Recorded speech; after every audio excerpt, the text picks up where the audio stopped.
¿Puede un niño huérfano, nacido en una aldea remota y hablante de una lengua indígena, cambiar el destino de toda una nación? Esa es la pregunta que nos obliga a mirar de nuevo la vida de Benito Juárez. Su historia no es una más del libro de texto. Es una lección viva de cómo la educación, la perseverancia y la dignidad pueden romper los límites más crueles que impone la sociedad. Es la historia de cómo un alma firme puede desafiar siglos de desigualdad. Benito nació el 21 de marzo de 1806, en San Pablo Guelatao, un pequeño poblado de la sierra oaxaqueña, rodeado de montañas y silencio. Era indígena zapoteca y hasta los 12 años no hablaba español, en una época en la que ser indígena era sinónimo de exclusión y miseria. Juárez ya había sido condenado al olvido por la estructura social que dominaba el México virreinal. Sus padres murieron cuando era apenas un niño. Quedó huérfano, sin tierra, sin herencia, sin promesas. Pero tenía algo que nadie podía arrebatarle: hambre de aprender. Ese fuego silencioso que nace en el pecho de quienes se saben distintos, de quienes intuyen que el mundo puede ser diferente si se atreven a transformarlo. A los 12 años, decidió abandonar su aldea. Caminó kilómetros hasta la ciudad de Oaxaca. No tenía nada más que su esperanza. Quería estudiar. Quería entender ese mundo que le había dado la espalda. Allí fue acogido por la familia Maza. Trabajó, estudió, se disciplinó, aprendió español, aprendió de leyes, aprendió de justicia. Pero, sobre todo, aprendió que su identidad indígena no era una barrera, era su raíz, su fuerza. No renegó de su origen, lo convirtió en su bandera. En un país dominado por las élites criollas y las instituciones coloniales, Juárez irrumpió como un símbolo viviente de lo que podía ser un México nuevo. Se graduó como abogado en el Instituto de Ciencias y Artes de Oaxaca. No solo conoció las leyes, sino que comenzó a imaginar cómo podía usarlas para derribar el viejo orden. Desde joven, entendió que la verdadera revolución no siempre comienza con armas, sino con ideas, con palabras, con principios. Y fue así como Benito Juárez comenzó su vida pública, primero como defensor de los indígenas, luego como regidor, diputado, gobernador. Cada cargo era una herramienta, no un premio. No buscaba privilegios, buscaba construir una patria justa. En cada discurso, en cada decisión, vibraba una idea clara. Todos los mexicanos, sin importar su origen, merecen vivir con dignidad. Y así, ese niño que había nacido en la sierra, sin apellidos de peso ni fortuna heredada, se convirtió en una amenaza para los conservadores, en un estandarte para los desposeídos, en una anomalía para el sistema, en la semilla de una república posible. Cuando Benito Juárez asumió la gobernación de Oaxaca en 1847, México vivía una de sus épocas más inestables. Los ecos de la independencia aún resonaban, pero el país estaba fracturado. Una oligarquía criolla defendía sus privilegios con uñas y dientes, mientras el pueblo sufría los estragos del atraso, la ignorancia y la pobreza.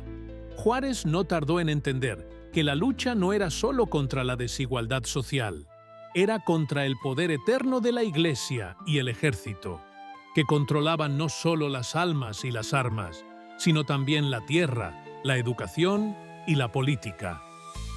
En Oaxaca, aplicó sus primeras reformas, impulsó la educación laica, reorganizó la hacienda pública y fortaleció el sistema judicial.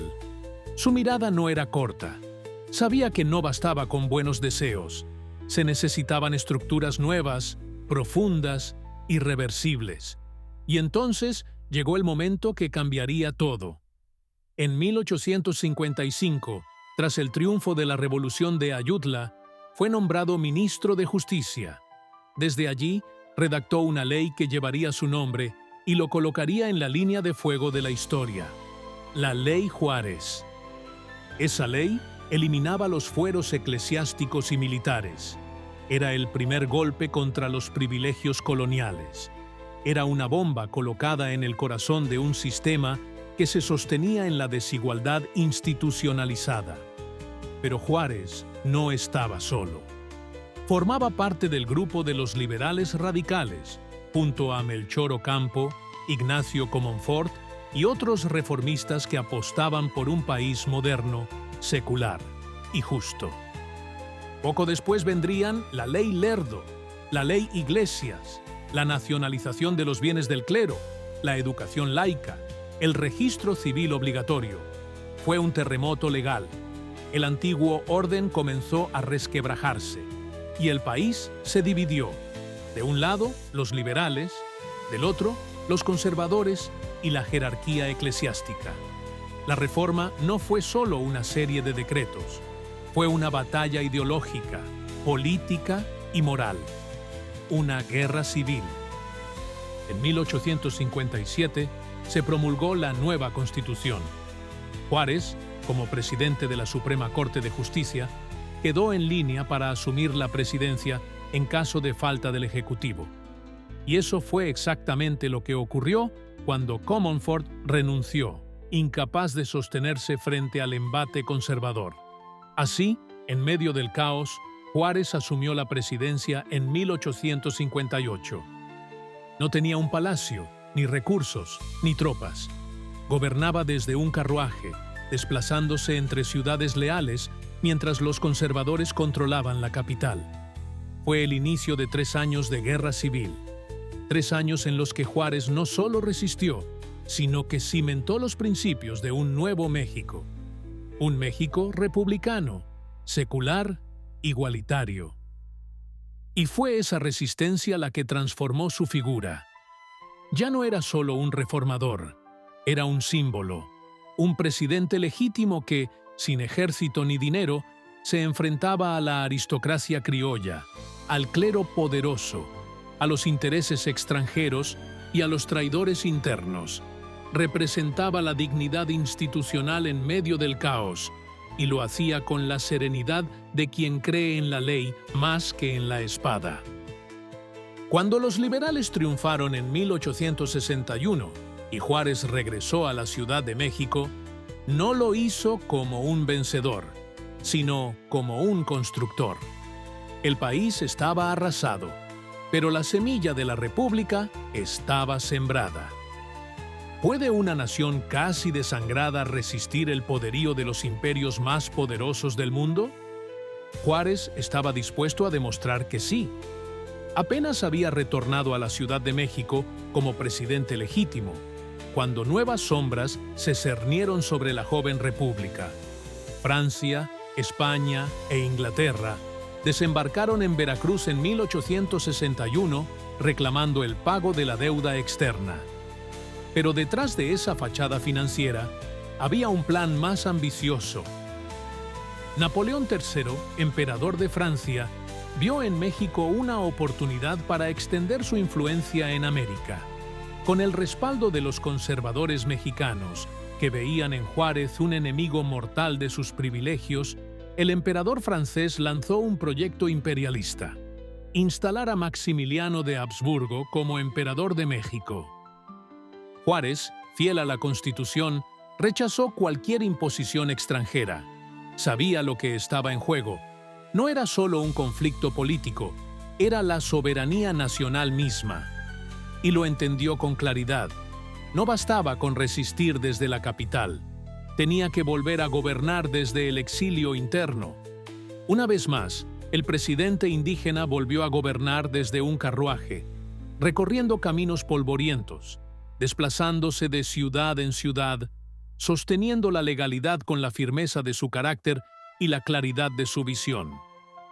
Mientras Maximiliano instalaba su efímero imperio con ayuda del ejército francés, Juárez resistía en el norte, manteniendo viva la idea de la república. No tenía oro, pero tenía convicción. No tenía tropas suficientes, pero tenía la legitimidad.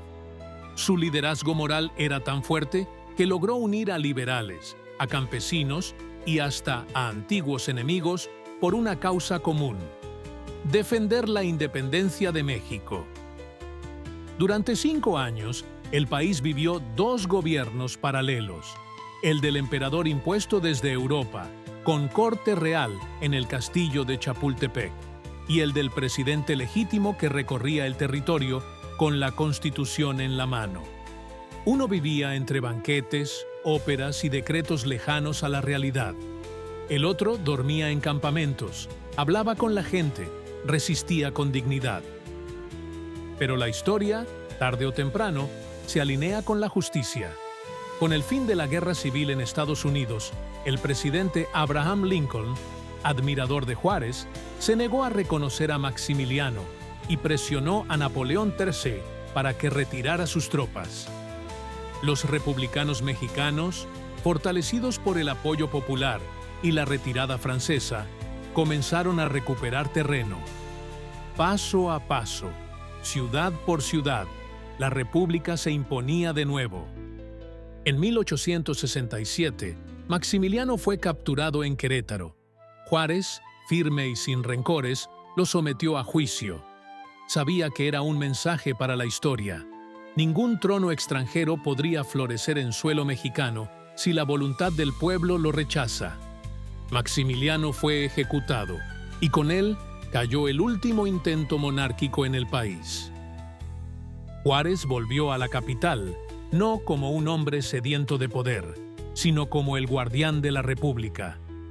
Había enfrentado a los conservadores, a los obispos, a los invasores europeos y a la desesperanza de un pueblo dividido, y había vencido. Pero su misión aún no había terminado. ¿Es posible construir un país desde las ruinas del conflicto, desde la fragmentación, desde la incredulidad de millones? Juárez no solo creyó que sí, lo intentó hasta su último aliento. Tras la caída del imperio y la restauración de la República, Benito Juárez regresó a la Ciudad de México en 1867 no como un caudillo triunfante, sino como un presidente dispuesto a reconstruir un país desde las cenizas. El México que recibió era un terreno agrietado por las guerras, la pobreza, el resentimiento político y el atraso estructural. Pero Juárez no titubeó.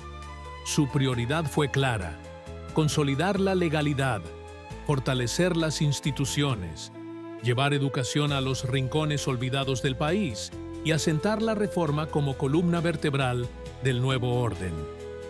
Impulsó la fundación de escuelas laicas, defendió la autonomía del Estado sobre la Iglesia y continuó aplicando las leyes de reforma con decisión. No se trataba solo de separar poderes, se trataba de liberar conciencias. Sabía que un pueblo educado, libre de imposiciones religiosas y dueño de su destino, era la base de cualquier república sólida. Pero sus convicciones no estuvieron exentas de críticas. Muchos antiguos aliados comenzaron a cuestionar su permanencia en el poder. Tras reelegirse, surgieron voces que lo acusaban de centralizar el mando, de prolongar su mandato más allá de lo razonable. Las tensiones con personajes como Porfirio Díaz comenzaron a marcar una nueva etapa de disputas políticas. Juárez, sin embargo, no era un hombre que se aferrara al poder por ego. Se aferraba a su responsabilidad histórica. En su visión, aún no estaban sentadas las bases firmes de la República. Sentía que el deber no había sido cumplido del todo, que mientras el analfabetismo, la desigualdad, el caciquismo y la manipulación religiosa siguieran presentes, su tarea no había terminado. En medio de la presión, continuó trabajando sin descanso. Rechazó los lujos del poder. Caminaba por los pasillos de Palacio Nacional con la misma sobriedad que cuando era maestro de escuela. Revisaba personalmente leyes, firmaba decretos, recibía a ciudadanos comunes, hablaba con diplomáticos y todo lo hacía con una claridad de propósito: consolidar la nación. En esos últimos años, Juárez se convirtió en una figura casi mítica para algunos y polémica para otros.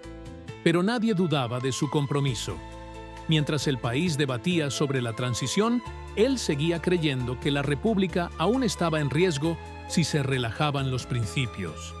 A diferencia de los políticos de su tiempo, Juárez no usaba la ley para protegerse, usaba la ley para proteger a México.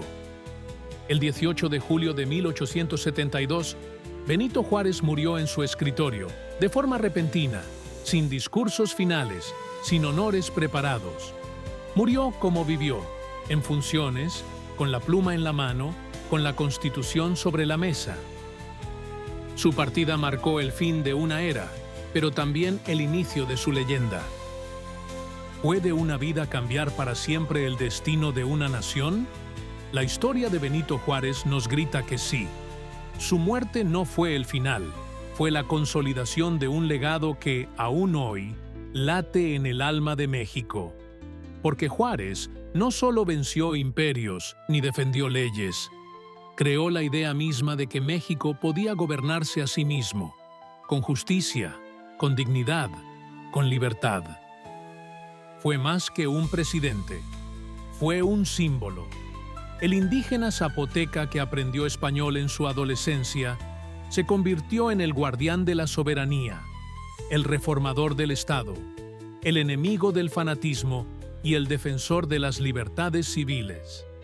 Representó la posibilidad de que cualquier niño, incluso el más pobre y excluido, podía llegar a ser el líder de su nación. Y eso es lo que hace de su figura algo profundamente actual. En un mundo donde los valores se erosionan, donde la política a menudo se aleja de la ética, la vida de Juárez nos recuerda que el verdadero poder no está en los discursos vacíos, sino en los actos valientes. No está en perpetuarse en el cargo, sino en servir con humildad y firmeza a una causa mayor. Su célebre frase sigue resonando como guía para todos los pueblos. Entre los individuos, como entre las naciones, el respeto al derecho ajeno es la paz. No es solo una máxima jurídica, es una brújula moral, una invitación a respetar la diversidad, a construir acuerdos, a poner la ley por encima del capricho. Hoy, cuando los desafíos de la democracia se renuevan, cuando el poder económico o ideológico pretende avasallar derechos, la figura de Juárez se alza como un faro. No fue perfecto, cometió errores, enfrentó críticas, pero nunca traicionó su esencia, la defensa inquebrantable de una república libre, laica y justa. Y si aún dudas de su impacto, piensa en esto. Cada vez que en México se protege una escuela pública, cada vez que se defiende la independencia judicial, cada vez que alguien se levanta contra el autoritarismo, el espíritu de Benito Juárez está ahí. Este no es solo un homenaje, es un llamado. A ti, que estás viendo este video. A ti, que sientes que el mundo necesita líderes honestos, comprometidos con la justicia. Juárez no fue un milagro. Fue el resultado de la perseverancia, de la educación, de la integridad. Tú también puedes ser ese cambio. Tú también puedes construir una nueva historia.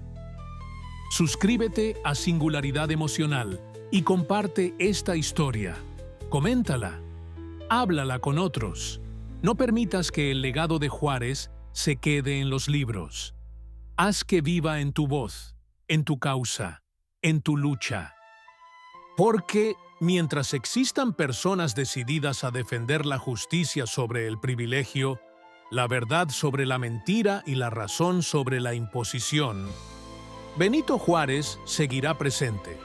¿Y tú, qué estás dispuesto a hacer por la República